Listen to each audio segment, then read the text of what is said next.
Welding copper details you conduct with ordinary water. For welding, use a cotton torch after attaching the welding nozzle. With a combination wrench, you will deepen the cathode using the welding template.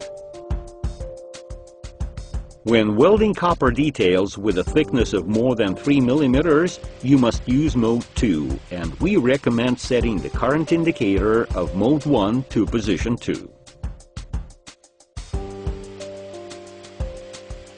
For the filler, use copper wire.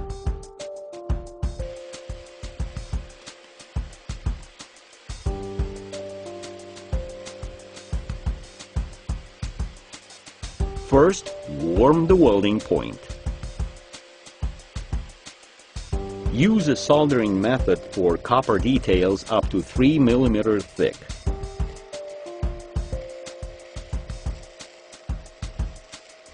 If necessary, increase the rate of welding.